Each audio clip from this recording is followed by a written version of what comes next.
And welcome to Newcastle Presbytery's third Thursday training. This one's more education and opportunity to engage. I'm Cindy Coleman. I serve as connectional presbyter and stated clerk, and I am thrilled to welcome Jimmie Hawkins as our guest tonight. He is our lead in the Office of Public Witness for the Presbyterian Church station in Washington, D.C. Uh, he's been in my prayers. If you have not had him in your prayers, you can add him. But just so grateful, Jimmie, for your witness and all that you do on behalf of the church. So we're going to open with prayer and I will turn it over. So, yeah, join me in prayer. Holy and righteous God, it is clear throughout Scripture that you call us to be people engaged in our communities, loving our neighbors in tangible ways, in ways that create beloved community, in ways that mirror your desire for your kingdom to come on earth as it is in heaven. We struggle with that sometimes, Lord. We struggle with how we are called and what we are to do. And in these days, we may be struggling in some new ways or different ways or deeper ways. I'm grateful for this time to learn, to listen, to be curious about how you are calling us, especially as Presbyterians, to be engaged so that our love for our neighbors results in justice, so that our seeking the kingdom of heaven here on earth, oh, results in all people being lifted up and knowing the abundant life you promise in Jesus Christ. Mm. So guide us in this time and in the days, weeks, and months to come. Guide us that we may be faithful. Oh, we ask this in Jesus' holy and powerful name. Amen. Amen. Amen. Well, Jimmie, will you tell us a little bit more about yourself and then, yeah, let's jump in. Yeah.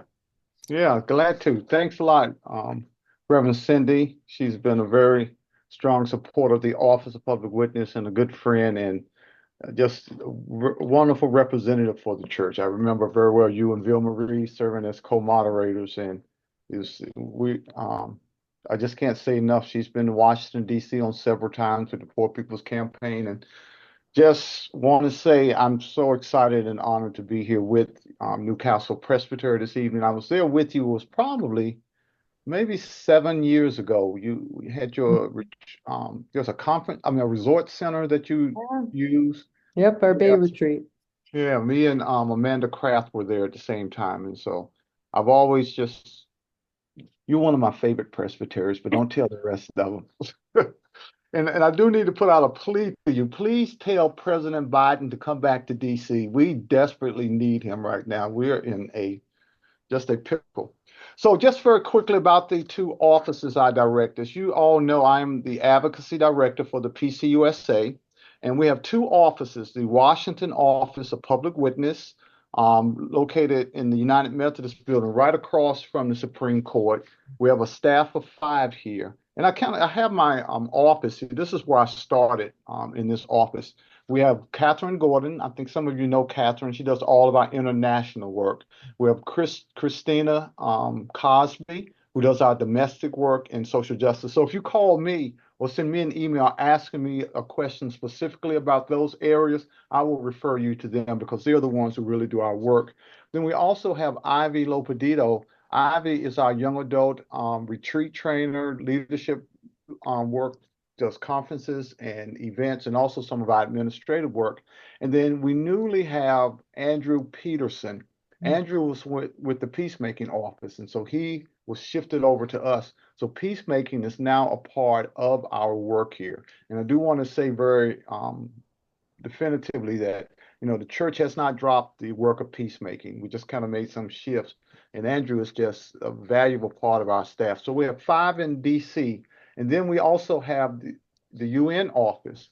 and they're a part of our staff as well. And we have two staff persons there. Sue Ream, who is the director for that office. Sue's been there about 6, 7 years now. No, maybe 7, 8 years. Then we have Claire Balsam. Claire's from Philadelphia Presbytery. She is the mission specialist for that office.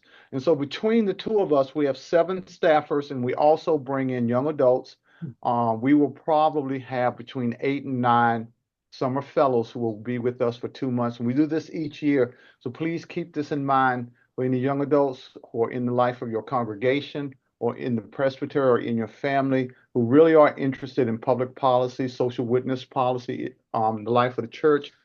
They can work with us during the course of the summer. And it's a paid summer internship. And then we also have, we're part of the young adult volunteers program, which is a year program. So a lot of different ways we've been very intentional reaching out to young adults. So I'm here in DC now and been here for 9 years, married wife Shanita, daughter Kayla, who's a second semester junior at Spelman, and also my son James, our son James. Okay, so I'm going to share with you a PowerPoint. We're talking about Project 2025, right? Yes. Okay, good. Thank you. Because that's what I prepared for us to talk about. And Yeah. so we're going to talk about that now. I do need to say this. I really want to talk. It's about 8 after 5, for about 30 minutes. I've got a lot of slides, and I've shared it with Reverend Cindy so she can share those with you. So don't worry about keeping up with the information because I'm going to just kind of hit on them and talk about the ways in which Project 2025 is being implemented in the country today, and really just kind of do an overview. A lot of these are things that you're going to be very familiar with, things that you've seen through the executive orders, but there's a direct correlation with Project 2025. So let me share my screen. Let's see. All right, so let's put this and that. And I want to display settings. Stop. All right, can everyone see that? Perfect, perfect, perfect. All right, so this is what we're going to do. I'm going to go through this again. And any questions that you have, I would say feel free. If really there's something that you want to dwell on a specific issue, stop me. But otherwise, write down your questions because I really want to. The best part of this type of conversation is the conversation part. So we're talking about Project 2025, and I titled "And the Trump Administration" because there's a direct relationship between the two. Now, I don't know how familiar you are with Project 2025, but it's a mammoth document, and you can download it free offline, done by the Heritage Foundation. And the next 6 or 7 slides are direct quotes from Project 2025. It's called the Mandate for Leadership. So by the Heritage Foundation, they're here in DC. They have 30 chapters in the document with hundreds of clear and concrete policy recommendations. And again, I'm reading directly from the manual for White House offices, cabinet departments, Congress, and agencies, commissions, and boards. Now, this is not a new endeavor. This thing has 922 pages in it. And it actually started with the Reagan administration, where the Heritage Foundation then had a smaller version. It was 20 volumes, but only 3,000 page governing handbook with 2,000 conservative policy prescriptions. But it was not really that massive.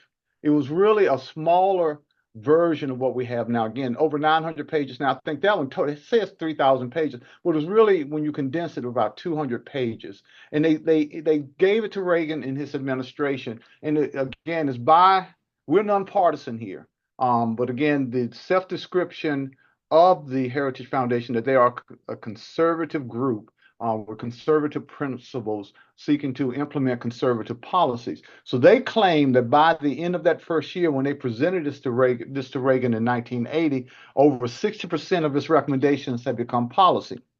Now, that's disputable. Scholars will say that Reagan really did not implement everything that they wanted or as much as they wanted. But Reagan obviously wanted their support. And so this was the first version of it, a much lighter version.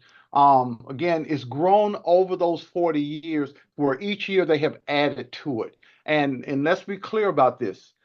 This is an intentional effort on the part of the Heritage Foundation on behalf of its conservative constituents, at least in their mind, that they are representing the conservative wing of America, not just the Republican Party. But we know it's primarily manifested through a presence in the Republican Party. So in this project, when you open up the first pages, the first section tells you who contributed, who are the writers, and then it has about 20, a little over 20 pages where it gives an explanation and outline. And I think if you wanted to, if you didn't want to read the whole 922 pages, if you read that first section, you will get a very good idea of what they're trying to do. So they have four pillars that they're building upon. One, they want to have a consensus view of how major federal agencies must be governed. And I'm reading the underlying part. So they want to, it's directed towards, it's a platform of policy, procedures, and actions that they want agencies to take in carrying out their mission. Now, pillar two is a personal database of candidates, and says candidates can build their own professional profiles. Third is a presidential administration academy, an online educational system, and I think it's a little more concrete than what they are describing here. They have built a database of potential candidates for offices as well, and also to serve in cabinets. And so they say they have an online educational system in pillar three, and the last pillar is the playbook. Um, Forming agency teams and drafting transitional plans. So, four goals. Restore the family. When you read these first 20 pages, it's all about the family. It talks about how America is destroying the American family. And it really is quite negative towards most areas of American society. Very critical about universities, very critical of politicians, even critical of the Republican Party at times, critical of the president. It's critical of almost every entity, but it's especially critical of the left. Right? They see that the left is the enemy of American prosperity, and they really are. And at times, I felt that I knew it was not to be nonpartisan, but it was very personal. They really, the way that the left is attacked, um, there's some energy there that I don't think is healthy, because I think it blinds them to some areas wherein they are saying the left is responsible for everything that's going wrong in this country, everything. And wokeism is a disease. You're not to be woke, and they have to me a misperception of American history. American history has been great. You know, they just kind of I think there's one mention of slavery, one mention of discrimination in the whole that front section. But they basically paint the country's picture as being fine until the left came into power. Now, a little more backstories that we all know the history of the conservative religious right in this country that really started merging. Some scholars say this is the start of Christian nationalism, but actually Christian nationalism has always been present in America. But this is where religious leaders begin to seek political power. Because even with the evangelicals, before the 70s, evangelicals said, you don't get engaged in politics. We're here to bring people to Jesus. Now we see a complete reversal, and we can kind of track that from the late 60s, 70s on, and it's got more intense each year. And one thing I do, let me go to three and four. The second one is to dismantle the administrative state. And you can see evidence of that right now. They're dismantling, the Trump administration is following their playbook. And it is amazing. It is catastrophic what is being done, but it's being done, we have to be clear about this, with intention. It's just not that Elon Musk showed up and all of a sudden he said, well, I'm going to do this, I'm going to do that. But this is a part of the playbook. Trump has surrounded himself with the architects of this policy program that they have, and they are implementing it. And so then they're big on the military. They want to defend the nation's sovereignty, the nation's borders and bounty. And Trump is just the perfect person because we know how he feels about refugees and immigrants. And then four, secure our God-given individual rights to live freely.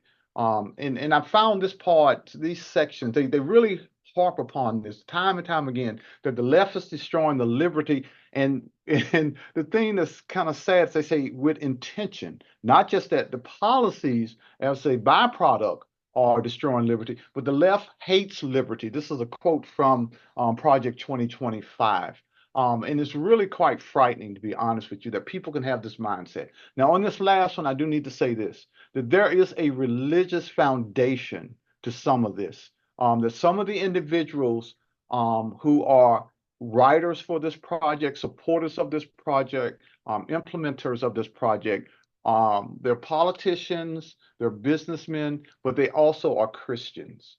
And some of them are reconstructionists, where they say we got to tear it down in order to rebuild it in the government in the country, in God's image. They want to, it's apocalyptic, wherein some of them are saying we need to bring about the last days, the end times, the rapture, in order for Jesus to return. And it's quite frightening, to be honest with you. There are two books I would recommend if you have not read them. One is Jesus and John Wayne by Christian Dumas. She does an excellent job of outlining how religion is having an impact politically in this country. And very similar to her book is a book by Christian Stewart called The Power Worshippers. So Jesus and John Wayne and The Power Worshippers, they're not heavy reads. They're a couple of hundred pages, but they both document the same thing, saying that basically where we are now with, let's say, Christian nationalism in the life of this country, a lot of it has obviously a Christian foundation to it, where people think that they are doing the will of God, that they believe that Christians should control the government, that America is the greatest nation in the world because we are a Christian nation. This merger between Christian identity and American identity. So the thing for people of faith to be aware of is that Project 2025 is not just a political document; it's a religious political document. So with Trump, the president, since he has been inaugurated, we saw also what happened the day after. It was that night wherein he was sitting at his desk signing executive orders. And there were over 100 executive orders that he signed within the first 2 days. And I found this to be pretty eye-opening. I remember in the midst of one, they were just piled up everywhere, and the guy's handing them to him, and he looks up and says, What is this one about?" So he really had no idea what he was signing, and all of these had been done ahead of time. And so we are in the midst of a very prepared, a very intentional strategy to implement Project 2025 with the goal of disrupting America by, again, tearing it up to rebuild it. Now, I will say that one of the things that Christian Dumas says is that all of these firings that are done, that when they will come to a point where they will stop, and then they're going to rehire people. But again, we've already heard rumors that people who are hired to work in the federal government will have to sign loyalty pledges to the president. So we're at a dire point in the life of this country that I think really is worse than the first administration, because he came in with a plan. Well, I would say he didn't come in with a plan. I don't think he's a big planner. I think that those around him came in with a plan, a very deliberate plan, and we now see the implementation of that plan. So on the issue of abortion, and I'm going to apologize because again, I'm going to go through these first fast. Now, this is an article. I got all of this from an article online from Politico, and you can get the article. Forgot the name of it, but it talks about Trump and Project 2025. And what they did was they read each one of the executive orders and they compared it to something that's in Project 2025. So in the black, you're going to see That's Project 2025 statement. And on the right is the executive order. So some I got them by the title, have them in alphabetical order. So some of them are there's overlap between them. So again, don't worry about how fast I go through. I just want to get for you to have a sense of where we are with these projects. So one, a couple of them deal with the issue of abortion. We know about the Hyde Amendment that said that no federal money can go towards a woman exercising her rights for reproductive justice to have an abortion. So two of the first actions on the left are Project 25, and it's very specific in what it says the president should do. And so it says should be for Health and Human Services to withdraw the Medicare guidance. And then on the executive order, the president's is called enforcing the Hyde Amendment. He says the policy of the U.S. to be consistent with the Hyde Amendment to make sure no federal money goes towards abortions. Related to that, again, under Project 25 in the black box, to reinstate protecting life and global health assistance, is to rescind Biden's memorandum to protect women's health at home and abroad. And so he's revoking a decision by President Biden to say basically Biden revoked. He offered a countenance to the Hyde Amendment to say that federal money could be offered in certain circumstances. So under clean energy, we know that some of these have been devastating. Project 2025, Chapter 12 says that the U.S. must establish a strategic plan to promote its national security, energy, and economic interests in the Arctic. So this is about Trump has already signed an executive order saying that they can do drilling and search for oil in Alaska. Now, again, looking at the black box, national security, energy, and economic interests. Those three are the primary issues that it talks about. That right now America is weak. It hits very hard on the fact that a strong military, and I'm sure some of you have seen these commercials that have been going on in support of President Trump, saying that our enemies know that when we have a strong defense, that they should fear us. So that's a Project 2025 mentality. They believe that our security is found through a strong military, not through anything else. Energy does not mean clean energy. It means fossil fuels. And they want to basically drill, drill, drill. And then the economic interests of the United States, especially in relationship to other countries. So Trump has already signed a executive order for Alaska. This one says to eliminate efficiency requirements on household appliances. Now, I don't understand. They're against regulations, basically. So they don't want to see that there's any type of regulations because they think it cuts down on efficiency. So air conditioners, furnace, water heaters, in the black box, anything that you have in your house, um, they say that these type of standards, again, make us a less efficient nation. And again, a big word that you're going to see again and again is the word freedom. The American people basically should have the freedom to do what they want to do. And again, that's another charge against the left, saying that the left hates liberty.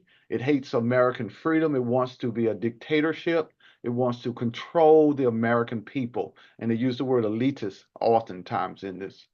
So another one is on critical minerals, the mining of them. Again, it goes back to drilling, any type of minerals. They want to make sure that companies have access to minerals regardless of where they are found, whether they are in some of our national parks, on the coastline, but they're just so strong. It's almost insane, to be honest with you.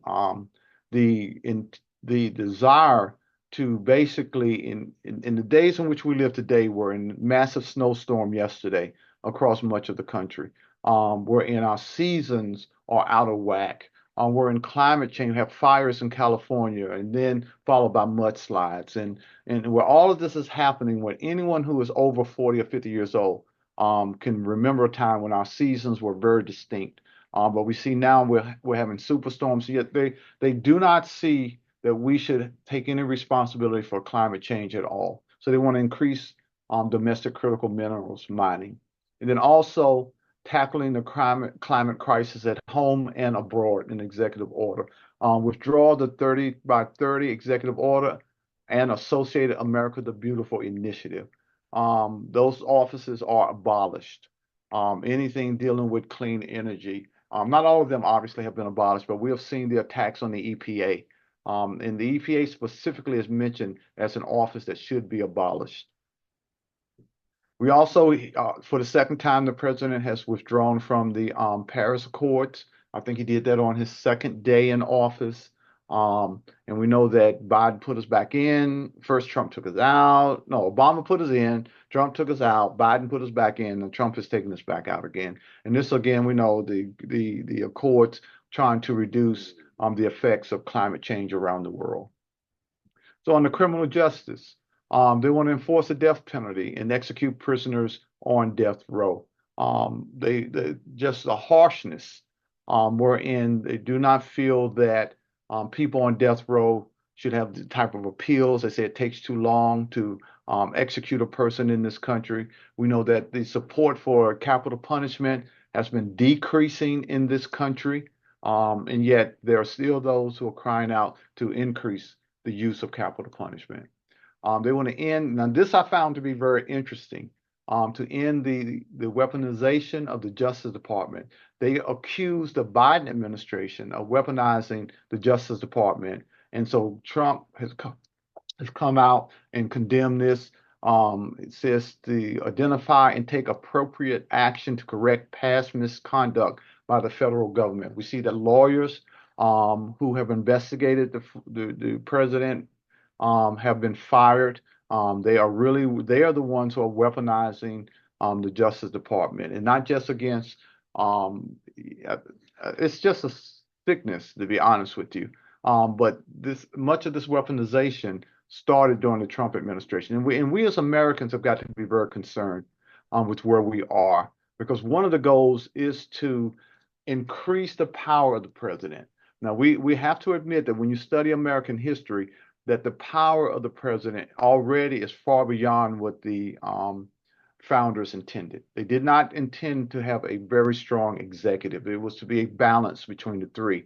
But Congress has really relinquished a lot of its authority to the president, and the Supreme Court as well. A lot of these executive orders are the president is exercising authority that the Constitution does not give. And we've got to be candid that all presidents have been guilty of this. Democrats have been guilty of this, and Republicans have been guilty of this. But I do think it's a major threat to our system of government in this country. If we don't bring it back into a sense of balance, wherein the final say in everything is the court system. And you see right now, the president has already, he was told not to send the deportees out of the country. And they said, well, the country, the plane is already in the air and it's too late to turn it around now. And so he has, one of his models is Andrew Jackson. We know about Andrew Jackson when it came to the Trail of Tears. The Cherokees sued the federal government, saying that this mass deportation was breaking treaty laws, and the Supreme Court agreed with it. And the rumor is that, and historians will say that it's not true, but I think he said something similar that Jackson said. The rumor legend is that he said, well, the Supreme Court justice has made his ruling. Now let him enforce it. And he did go ahead after the ruling and did the Trail of Tears, is basically in contrast. So this is the type of image that Trump has, that the Supreme Court, the court system should not have the power to overrule the president. And we saw evidence of that yesterday with his press secretary basically accusing justices of taking the law into their own hands, and just a misinterpretation of our system of government. And so this whole, I've said all of that to say that the president is assuming authority through having a partial relationship with the Justice Department and ignoring the courts. And really, again, it's not just the chief executive, but Congress is really, I think, the agency, the branch of government that has the enforcement power, but it will not exercise this authority. So cultural, let's see, it's 5:30 already. Good gracious, I got to feed this. I got to speed this thing up. So I'm going to go through a lot of these real quickly. Again, your Reverend Cindy has this. Close the Office of Federal Contract Compliance Programs. They're closing offices left and right. They're trying to now. There was a good ruling today where the judge is saying that much of what Elon Musk is doing is illegal. He does not have the authority. So obviously, it's going to end up in the hands of the Supreme Court. But he's closing one of the recommendations is to close the Office of Federal Contract Compliance so that you don't have to have compliance. We saw a lot of abuse of contract compliance with the Bush administration, George W. Bush, especially in his desire to be a faithful Christian, where he was given all of these federal grants to churches and religious schools that violated IRS protocols. Another one is to end the government efforts to fight misinformation and disinformation. I really find this to be quite humorous, to be honest with you, that the Trump administration would say that they're going to fight against misinformation and disinformation. Under DEI, we know what they've done.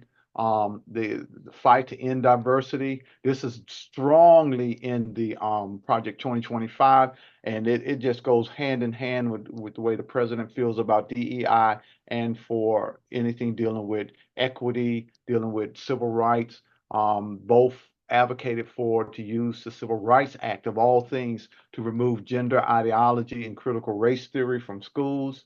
Both have economic programs wherein basically no longer restrict the minimis exception on Chinese models. Basically duty free under USC 1321. Basically undoing they have a big issue with China. And Trump is evidence of that they both do, but China is the cause of many of the ills in America, and the left are in collusion with China. So anything that they do can do to hurt China. Um, Prevent central digital currency in the U.S. They don't think this is a good idea. And I'm going to say that there are a lot of corporate voices behind the president, and I really find it quite interesting the way the tech giants have really it's done an about face in their statements to the public. Okay, we should withdraw from the global tax deal. He's already done that. We know about government. He talks about government reform to reshape the federal bureaucracy. That's the whole core of Project 2025. That is it in a simple phrase. Reshape it. The federal bureaucracy has to be dismantled and built up in the image of a conservative president. We know that Trump had what he calls Schedule F, the executive order, um, where basically he could hire and fire whomever he wanted for whatever justification, and also to reclassify certain employees as political appointees, making it easier to remove them. Government reform, again, significant cuts to the federal workforce. Let's look specifically. He did a government hiring freeze. He wrote, I hereby order a freeze on the hiring of federal civilian employees. And the next step was to begin through Musk all of the firings. To hire senior federal employees who agree with the president's agenda. I'm not quite sure this is really his. What's fascinating to me is they're saying a lot of this stuff out in the public. That employees should take loyalty oaths, not to the Constitution, but to the president. I don't understand how we got to this point in this country, but that's my own issue. Reclassify policymaking employees. He wants also to restrict election activities by holders of security clearances. Also shift the responsibility for FEMA to states. There's rumors of dismantling FEMA completely and let states do the distribution of the funds under global relations. Just want to withdraw the U.S. from anything. Does not believe in any type of foreign relations with other countries, even Great Britain or the European Union. And so then, but the president obviously has no issue with Vladimir Putin. So changes to foreign aid. We know about the dismantling of U.S. aid. U.S. aid is a horrible thing in their mind. That the country should not be giving aid to other countries, and even humanitarian aid is not to be done. The withdrawal from the World Health Organization, which is just a major tragedy. Immigration refugees, we know about what's going on right now, all of the deportations that are happening, and the ones that we are seeing are just the tip of the iceberg. There's so much else going on right now. They say that they have the right to detain migrants in cooperation with local and state law enforcement. Obviously, this is going to be enacted in different ways across the country, depending on whether the Democrats are in power in the city or the Republicans are. But definitely trying to get a lot of cooperation with local enforcement. I already had this one in there. In government efforts to fight, this is a repeat as well, migration and the border. This is a statement from Time magazine, advocates the use of active duty military personnel. We've already heard the president say that. He's already threatening to send the National Guard down to the border. I'm going to skip this one. Impose sanctions on countries that do not accept deportees. We saw the going back and forth with Venezuela, wherein Venezuela said that they would not, they wanted to be in control of receiving the those who were deported, but and then he threatened them with tariffs. So this is a major issue. They're using economic terrorism to force countries to accept what's going on. And it's again, it's amazing how many countries are engaging in conversations. I think many of them feel this is the beginning of his administration, so they don't have a lot of choice. Suspend U.S. refugee assistance program that has been done. They restricted federal funds to sanctuary cities. If you are a sanctuary city, they're saying that you can't get federal funds and use the Department of Defense to defend the southern border. And we know that this is only going to increase with the infrastructure. They halt the Inflation Reduction Act and the bipartisan infrastructure law. I was blown away when that happened. That really makes no sense whatsoever because we know that with all the infrastructure spending that's going to go on in this country out of the IRA, it's really just begun.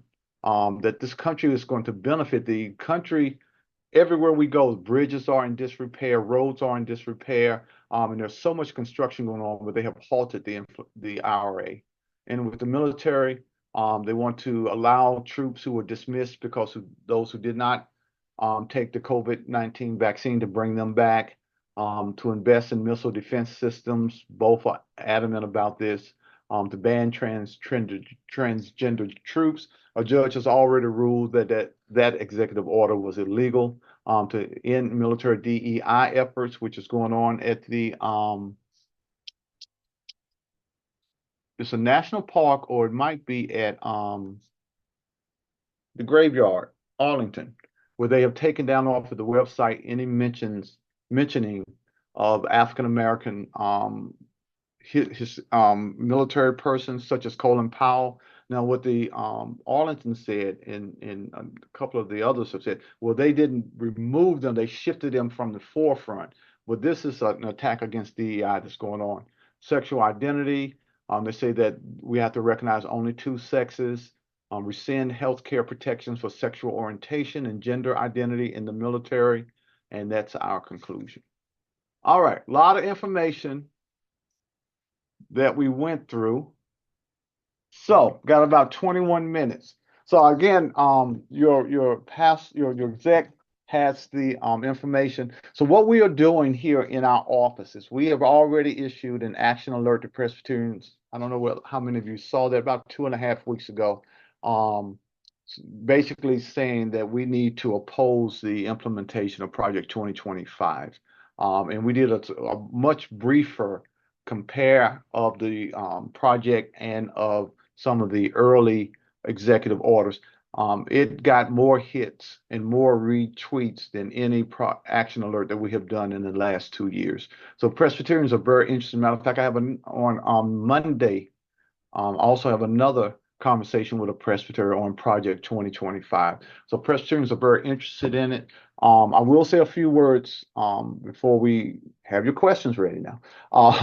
But we have got to speak up. We have got to speak up because right now things are happening at a rapid pace, and the goal is to throw up so much just to see what sticks. A lot of it's going to stick. We have to speak up, and primary influence will be through members of Congress. I don't think you're going to change the president's mind. I don't think you're going to change members of his cabinet's mind. But members of Congress, especially members of the House, Democrats and others are already talking about the election that's coming up in a couple of years. Because we do know the House is up for election every couple of years. But these town hall meetings, we need to attend and be vocal. I've been very pleased with the response, and not just to Republicans, but to Democrats as well. Schumer, regardless of how you feel about what he did, he's facing a lot of blowback on his lack of bargaining over the budget, that he basically gave up without a fight. Because I'm going to tell you, this is not about being progressive or conservative, but for me, it's a matter of faith. That we have got to care about people who are picked up at work and and don't are not allowed to go home, and the children don't ever see them again. To be honest with you, they're still doing separation of families. They are opening up deportation centers. I was listening to NPR this morning. One deportation center is being converted to take on families. We have got to raise a voice of faith in opposition to what's going on now. In the chat, I just saw a question pop up about coordinated national response. I don't see the issue that I see right now is that there's not one organization or one leader that everyone's flocking to. And I don't know if that's a bad thing or not, to be honest with you. I do think there are a lot of responses. There's something going on in DC every day.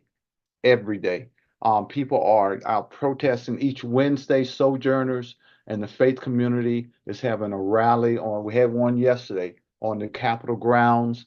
The Democrats are touring the country in protest. They are really, I think, advocating for people to lift their voices. So I don't think there's a coordinated response, but there are a lot of different individual responses that bring together different communities. Like we know about the Poor People's Campaign. They were here last week in D.C.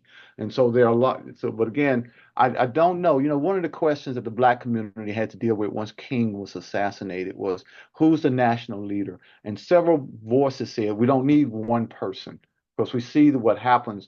Because when King got murdered, that was the end of the civil rights movement. It was already weakening. And King was very frustrated with where they were, but so that we can go back and forth. I do think now one of the things I talked with some of my colleagues about today was that we do need to have, I think, within our context, a network within the Presbyterian Church where we are communicating with one another. One of the ways that we are doing this each third Thursday, we have what we call the Advocacy Hour. It's online. We basically are having conversations with Presbyterians. The first one I did on basically an overview of advocacy as a spiritual discipline. The one next week will be on immigration. The one after that will be on hunger. The one after that will be on education. But for the rest of the year, each month, we're going to have a different justice issue, talking about resources as well, ways in which we can come together and do our work. Okay, I want to shut up now. So, Reverend Cindy, you want to moderate the Q&A? Sure. But first, I'm going to say thank you. Thank you so much for all that information. Um, it's hard to pay attention to all of it because it's designed to be overwhelming and chaotic. So having it put together that way is really helpful. I've put now two links in the chat. One is to votervoice.net, and it's where we, PCUSA, and Jimmie was talking about the action alerts, where we find those action alerts. And the second one is to the Office of Public Witness site. Another question that came directly to me in the chat was about building coalitions with other denominations, because Mm-hmm. this is, as you said, Mm-hmm. for us, this is an issue of faith and what it Mm-hmm. means to be followers of Jesus Christ. Yeah, I will say now, I've pastored for 25 consecutive years, and I've always been a part of ecumenical coalitions in the community, but I've never seen it work so well as in DC. We have, matter of fact, our meeting is tomorrow. We have a group called WISC, WISC, Washington Interreligious Staff Community. There are 70 partners that meet once a month. well, meet once a month for a program. And then we also have HOWO. We have the worst acronyms in DC, HOWO, the heads of Washington office. And we also meet once a month. Most of our work, I would dare say, in DC and much of the work of other offices is done in coalition. We Mm. hardly ever do anything in isolation. So WISC is a wonderful organization. Obviously, you know about the Poor People's Campaign again. The Poor People's Campaign is probably the best secular coalition that's going on. But I should not say secular because the leadership are people of faith. Reverend Dr. Liz Theo Harris, who is a Presbyterian minister, and also Reverend Dr. William Barber, who is the Disciples of Christ. So yes, there are lots of coalitions, and I will dare say I think that on the national level, they are probably um, they're working very well together because they understand the need to work well together. I mentioned Sojourners earlier. Sojourners basically does not have a base outside of the faith community. You know, they're not really associated with one denomination. And Sojourners is very active along those lines. But I will say, and I'm going to jump to the other question about labor unions and nonprofits. Um, the best, I think, resources, and I'm going to say this as a person who is a resource in the Presbyterian Church, are secular right now. When you look at these nonprofits, the ACLU, if you want to talk about voting rights, you've got to look at what the ACLU is doing. They have more resources and they have very specific state-oriented resources. You look at Bread for the World, for example, you want to talk about hunger advocacy and things along that line. So I would say that if you have a group in your church or in your congregation and they are social justice committee, tell them to please to define what issues they want to address because you can't do everything because there's too much that needs to be done. But look at what these nonprofits are doing because again, most of them have free resources, toolkits online that you can utilize. Mm. Yeah, thank you. And just a reminder, last month in February, we had the executive director of the Delaware chapter of the ACLU Hmm. join us to do some Know Your Rights information Hmm. and Hmm. some broad-based things.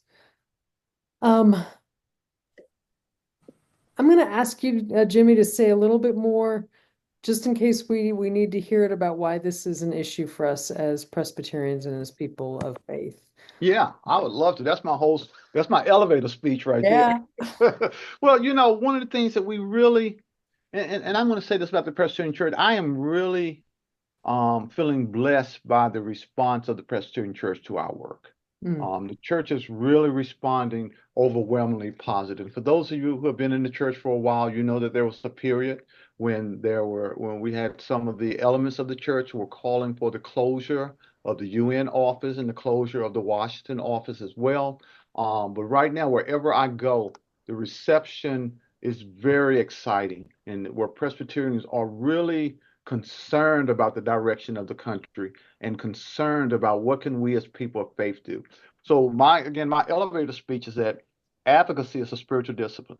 It's not something outside of our life of faith. It's an intimate element in our life of faith. And I do think that the church is starting to catch up with that. The church throughout the centuries has basically said, our responsibility is for the salvation of souls, and even Presbyterians with all of our scholarship we would err on that side. But you can look now where there's a real transformation that has happened in the life of many denominations, especially the main lines, where they're starting to say that advocacy is a part of our discipleship. And so I urge us to think about advocacy as a call to justice, where we utilize our resources, our lives, our voices to speak for the rights of those who are being exploited and oppressed and even ignored and neglected in the world. That we cannot be so concerned about our own personal walk with Christ that we ignore what's going on right around us, where people are impoverished, people are dealing with human trafficking and drug addiction, and this country is actually moving in the wrong direction as far as supporting impoverished people, not only around the world, but even in this country. I mean, we are at a state in this country where we have got to deal very seriously with the fact that as a Christian, we cannot see others suffering and be satisfied and be comforted. by our own pleasure, by our own comfort, and say, well, and one of the hallmarks I think of a bad Christian is to offer judgmental statements towards people who are suffering.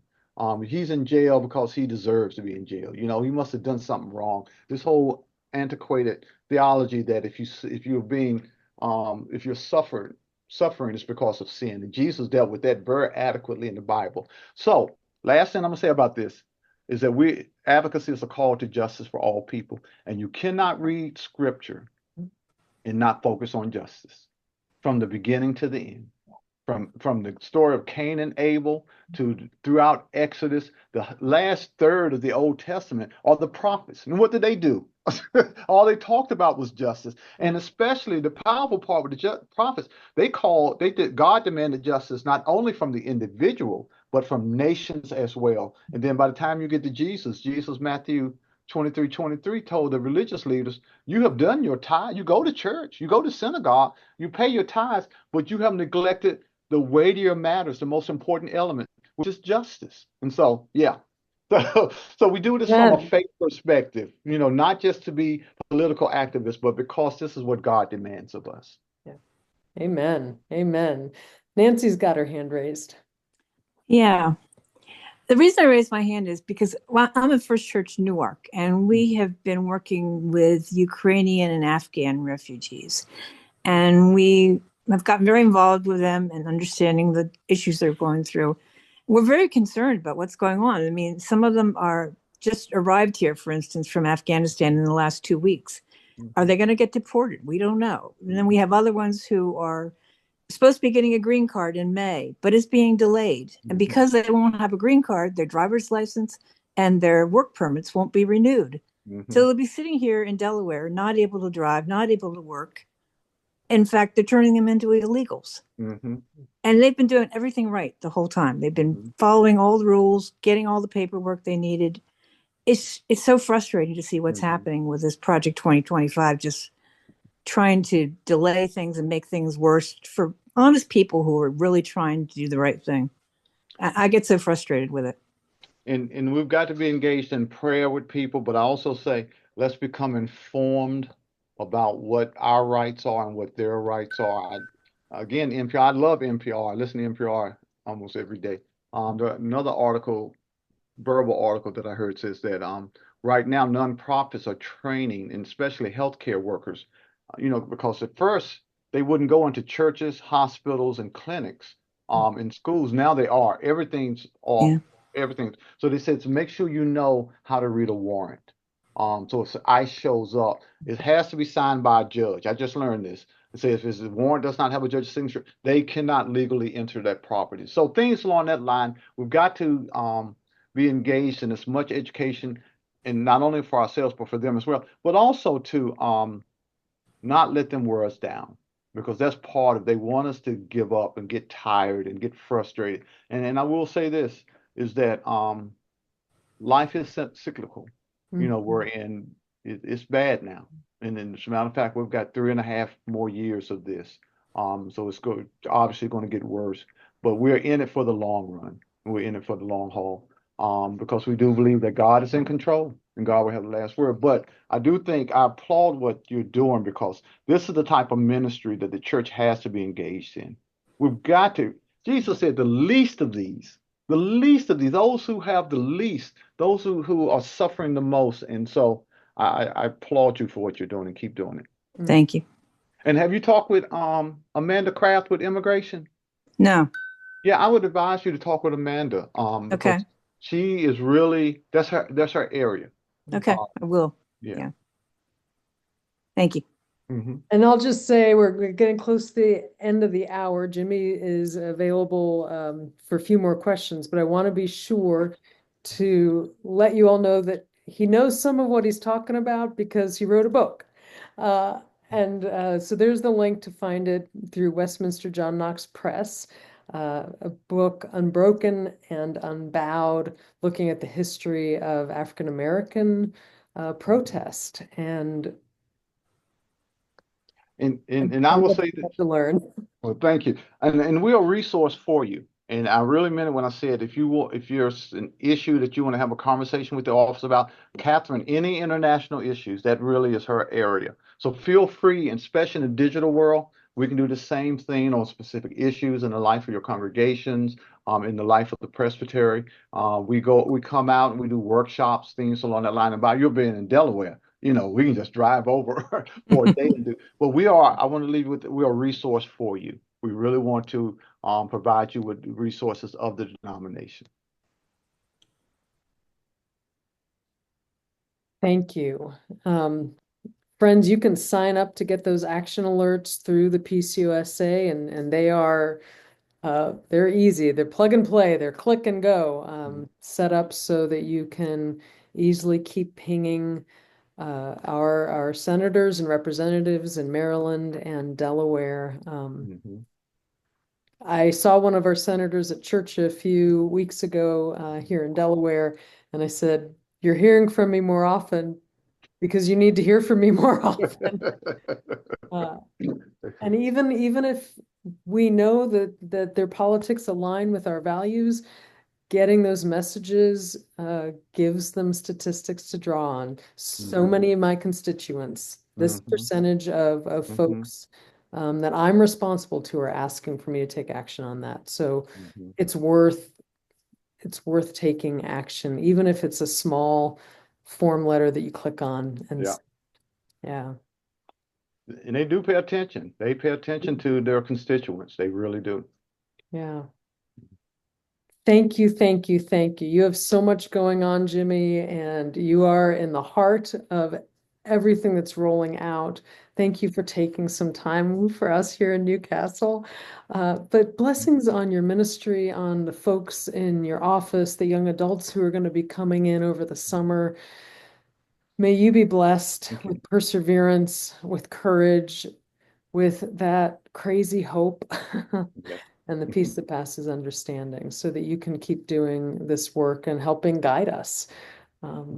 Yeah, thank you. Thank you. Thanks for all your prayers. And I definitely am prayer for the presbytery. Thank you. Thank you.